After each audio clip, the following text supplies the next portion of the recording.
Ele disse: enquanto eu ocultei o meu pecado, os meus ossos secaram. Eram como sequidão de estio. Ossos é o que dá sustentabilidade para o nosso corpo. Aquele homem estava sem sustentabilidade espiritual, emocional e física. Porque essa é a causa, muitas vezes, de pessoas viverem tão ruim, com tantos problemas, porque pecados ocultos. Ocultos para outras pessoas, mas não para elas mesmas. Glória a Deus. Isso. Enquanto eu ocultei o meu pecado, ele não diz enquanto o irmão ocultou o meu pecado. Ele diz enquanto eu ocultei o meu pecado, os meus ossos secaram. Glória a Deus. Nós não podemos ser desse tipo. Nós temos que chegar que nem ele e reconhecer. Natan chega para ele e diz assim: o homem tinha uma ovelhinha. E essa ovelhinha, rapaz, ela comia na mão dele, ficava do ladinho dele. E chegou um amigo de um outro, não vou colocar o texto da forma que está lá, né? Não lembro no momento, mas não vou parafrasear a história. Então ele disse assim: chegou um amigo desse homem, de um outro homem lá rico, que tinha várias ovelhas. E esse homem rico, poderoso, pegou o quê? Pegou a única ovelhinha daquele irmãozinho lá que estava lá, a única ovelhinha dele, matou, fez uma refeição e deu para o seu amigo. O que ele merece? Então, o senso de justiça de Davi se aflorou. Porque todas as pessoas que têm pecados ocultos, quando eles têm uma oportunidade de se contrapor a outra pessoa, aí aquele senso de justiça, pá, se levanta. Aí ele disse assim: o homem desse deve morrer. E pela cordeirinha ele deve restituir 4 vezes.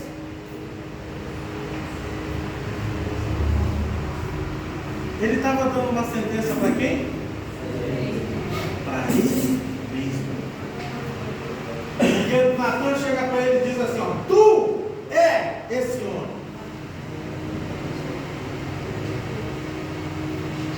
Tem um outro texto que diz o seguinte: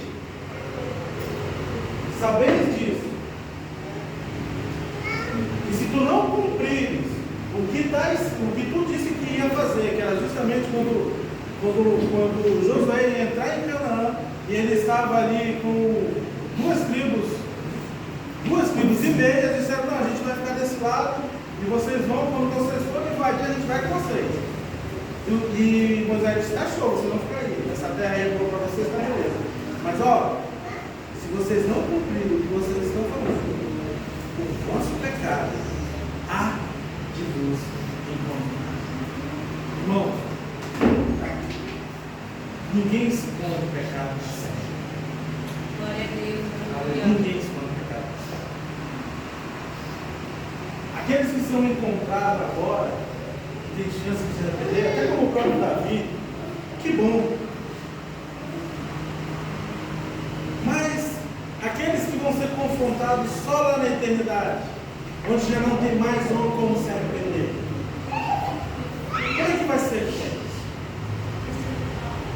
Nós temos que ter, nessa questão da doutrina, da salvação, entendermos que nós somos ou fomos os transgressores. Nós fomos os transgressores. Aleluia. E você não precisa, eu não preciso, nós não precisamos nos amoldar a esse mundo. Glória a Deus. Nós não precisamos. Davi, quando chegou naquele momento que ele estava dizendo assim: eu pequei, foi eu mesmo. Pequei. Aquilo ali não foi um momento de vergonha para ele. Pelo contrário, foi um momento de alívio. Sabe por quê? Porque imagina, enquanto ele estava ocultando, o que acontecia? Ele estava fazendo cada vez mais mal para ele. Aleluia. E agora não, depois que ele chegou e disse assim: é eu reconheço que é eu. aliviou. Só que o que aconteceria? O que acontecia naquela época com uma pessoa que adulterava, ele morria. Natan disse: tu não vai morrer. Mas a espada nunca vai se apartar da tua família. Aleluia. Não, diga assim: misericórdia. Misericórdia. Por conta de um pecado ele não morreu, mas a espada não se apartou da família dele. Absalão tentou matar ele. O filho de Betseba morreu. O filho mais velho dele morreu no templo porque ele estava querendo usurpar o templo, o trono. E o outro filho foi morto pelo irmão por ter estuprado a irmã. Olha que miséria traz o pecado na vida do homem. É por isso que nós temos que olhar para a salvação com muita gratidão. Para que nós não venhamos chegar num determinado ponto em que, por mais que nós sejamos perdoados, e por mais que nós sejamos ter conquistado a salvação, e ter, não no sentido literal de que nós conquistamos, mas nos adequarmos ao Senhor, aceitar realmente o nosso arrependimento. E eles, como ele mesmo disse, ele disse assim: Senhor, não afasta de mim o teu Espírito, porque eu sei que se não for pelo teu Espírito,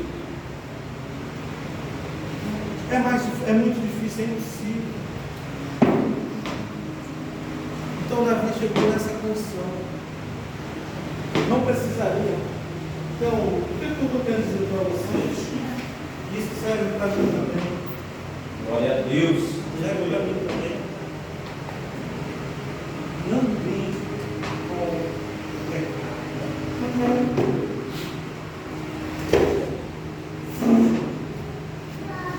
Tenha convicção, certeza de que você hoje está salvo na pessoa do Senhor Jesus. Glória a Deus. Glória a Deus.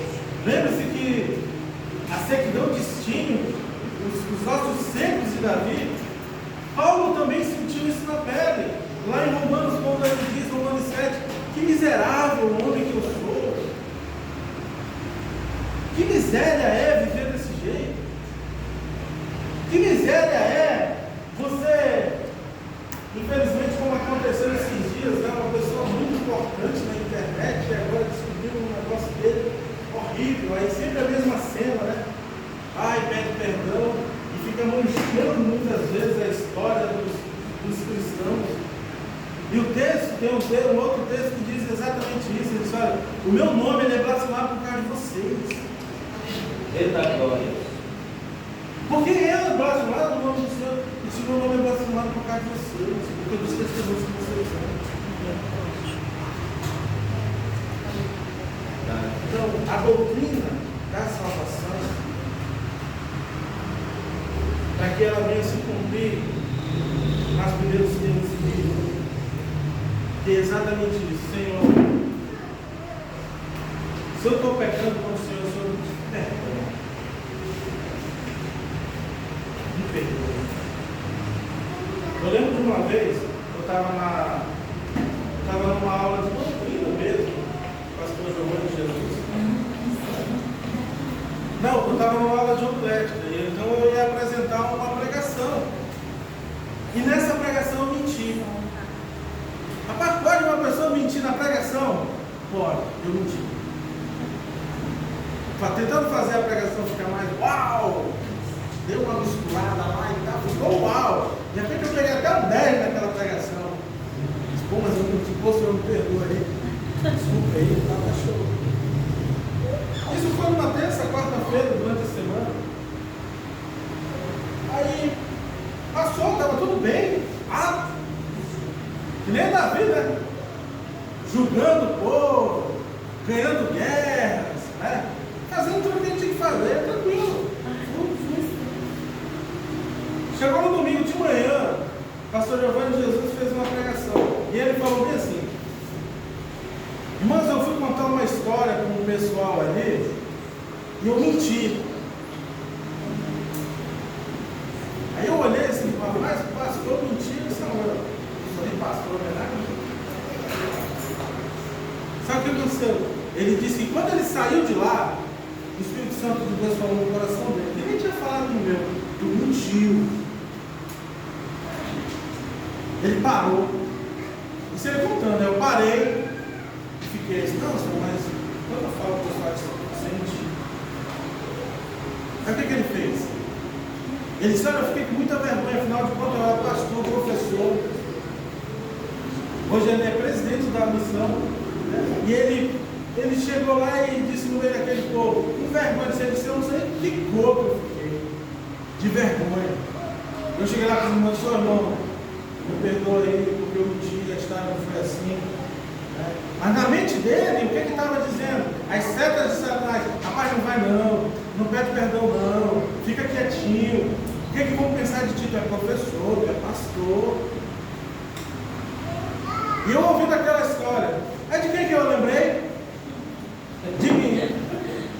E eu não estava diante de duas, três pessoas, eu estava diante de uma sala de 30 e poucos alunos.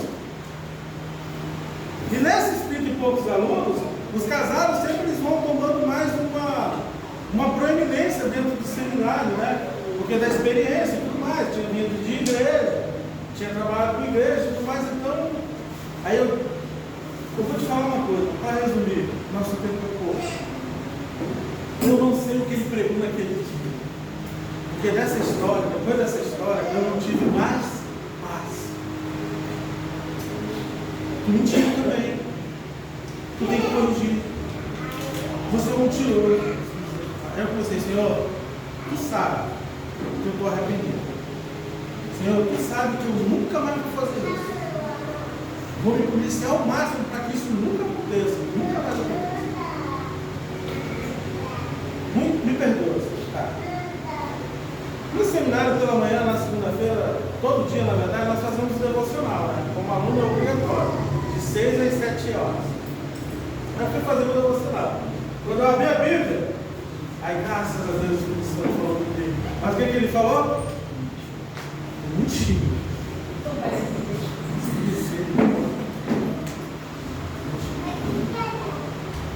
Eu falei, perdão, não vou mais fazer. Orar, aí passava lá, porque o homem ele consegue, às vezes, criar um sofisma na mente dele, que alivia a mente dele, mas não limpa a barra dele com Deus. Não limpa. E passou mais um instante, eu tentando ler a Bíblia, tentando concentrar no texto, não demora muito a palavra, tu mentiu. Eu fechei a Bíblia e não vou ler a Bíblia hoje. Comecei a andar lá, né?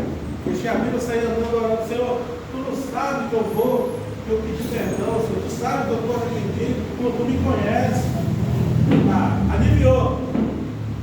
Passou, dei alguns passos. De novo, tu mentiu.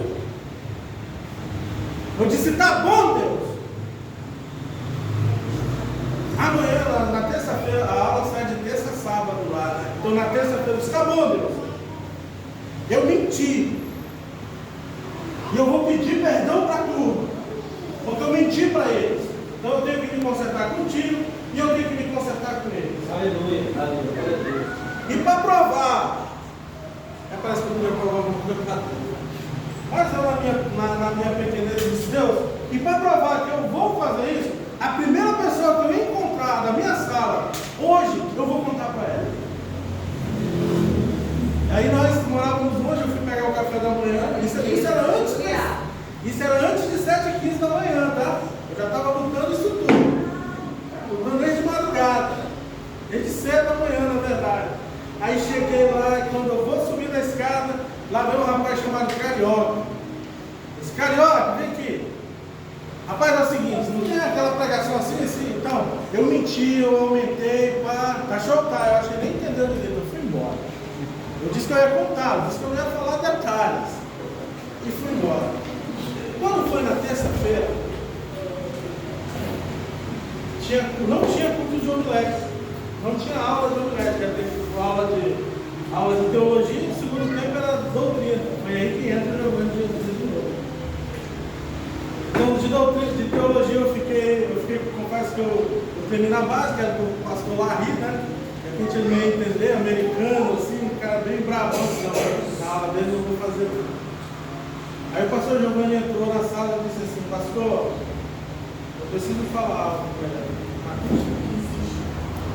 Irmão, eu nunca levantei um peso emocional e espiritual tão grande quanto aquele dia.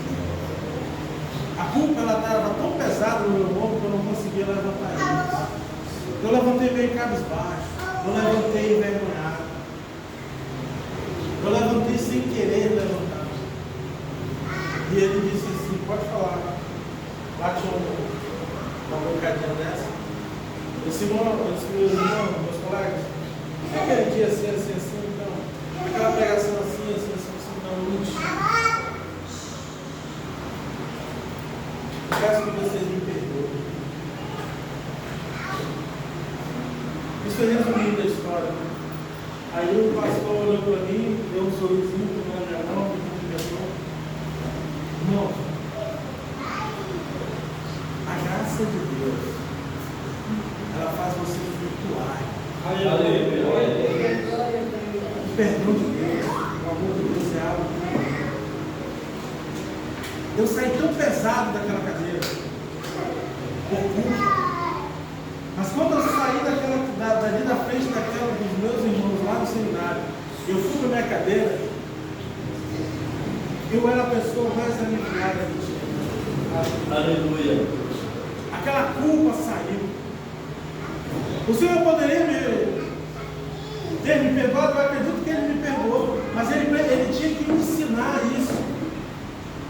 Que para que nós venhamos realmente, pelo perdão de Deus, nós temos que realmente nos arrepender.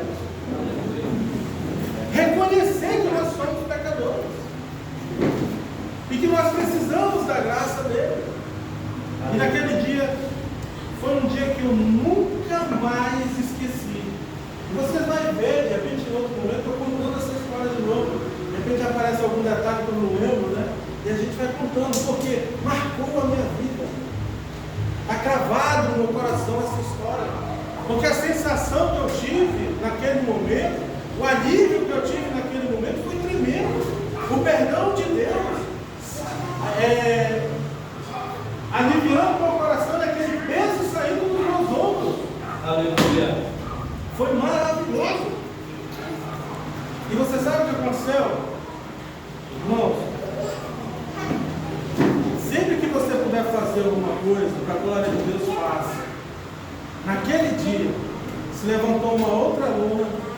Irmãos, eu preciso de perdão da sala também. Depois se levantou uma outra e disse, eu preciso também de perdão. Glória a Deus. Aleluia. Pessoas se arrependeram. Pessoas confessaram o pecado dentro de uma sala de aula, não era uma escola, não era um culto, na verdade, não era uma igreja. Pessoas se arrependeram, por quê?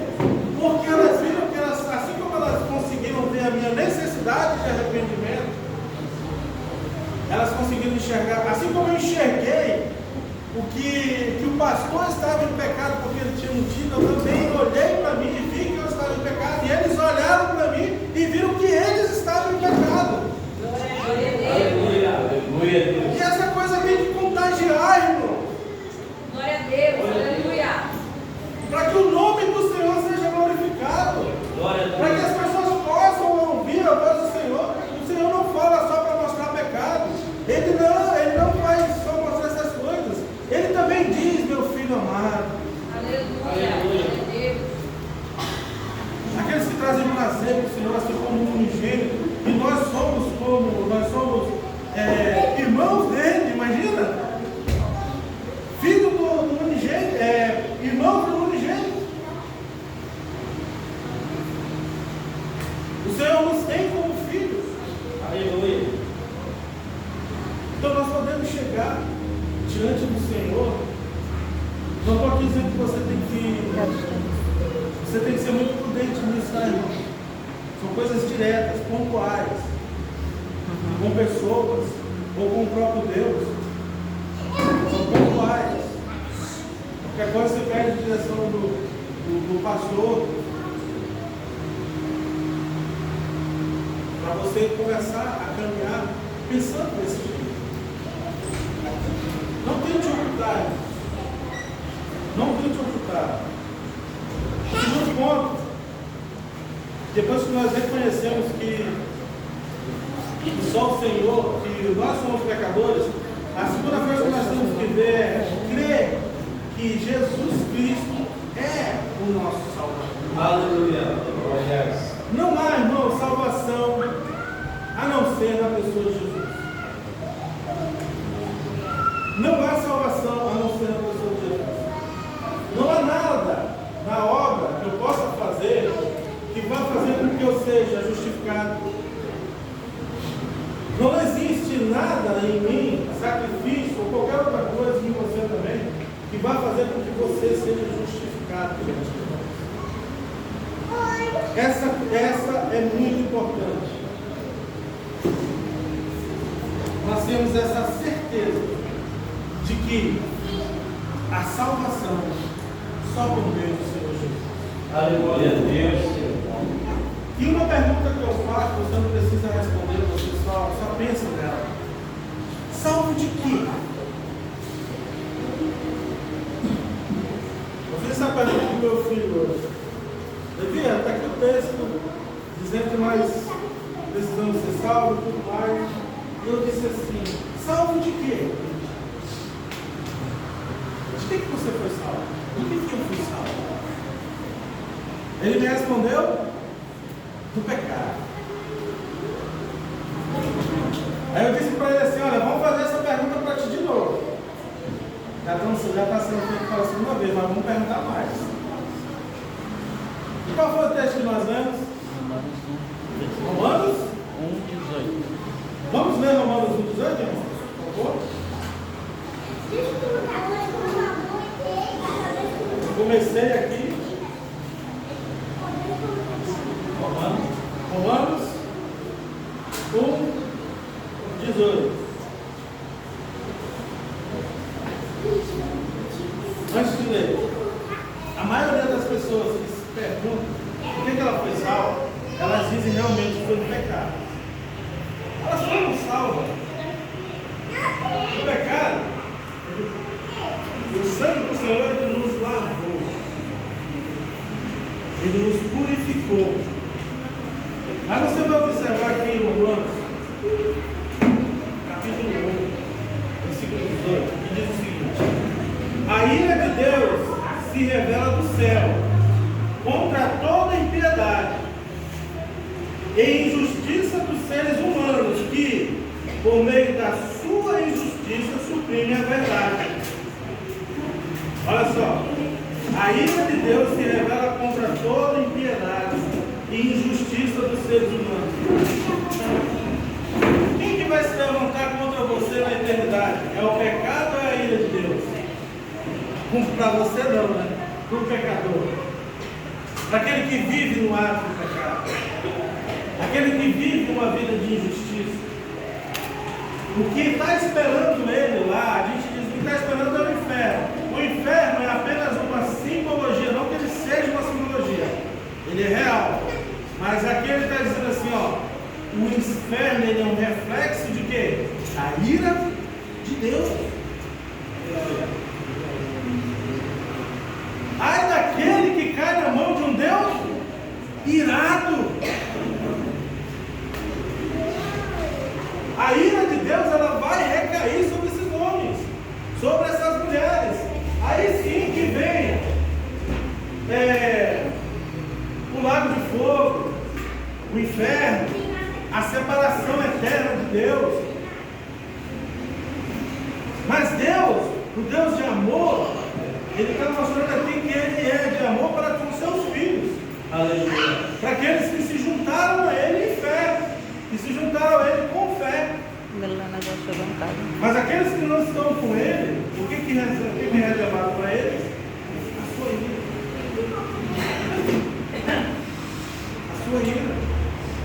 Deus, Ele é amor, né? Ele é amor.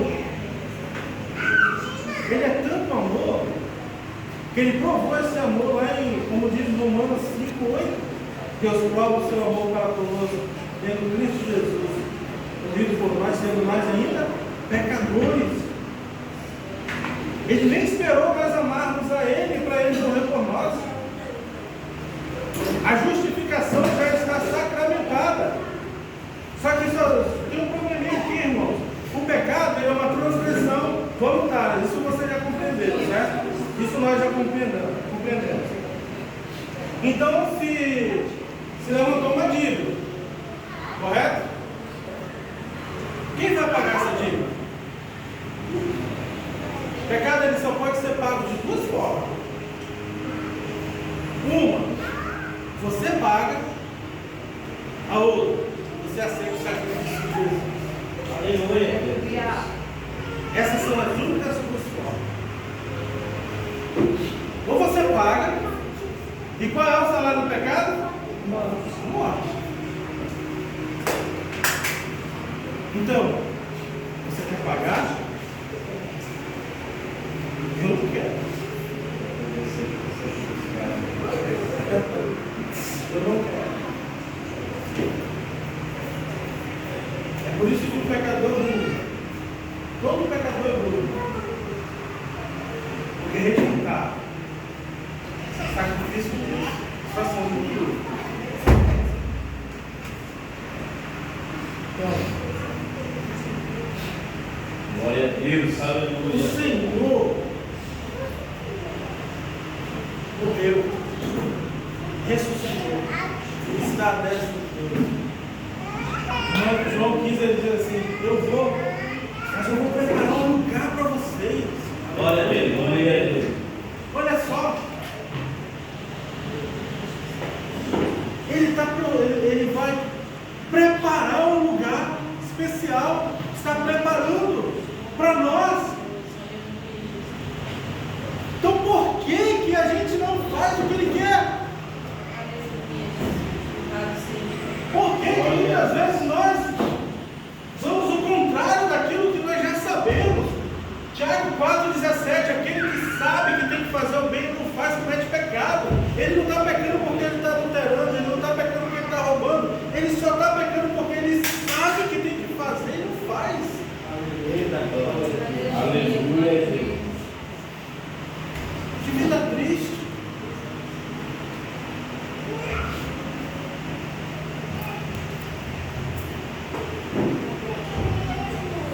Numa parte 095, irmão. O tempo já foi. Esse era o texto de Números 8. Eu vou começar hoje. Mas já foi. Na quarta-feira a gente volta nesse texto de novo. Eu só quero deixar isso bem claro para os irmãos. Que a salvação, ela é na pessoa de Jesus. Nós temos muitas coisas que nós vamos ver aqui no decorrer das quartas-feiras. Nós vamos ver salvação, a justificação, ou seja, nós fomos justificados. O ser humano, quando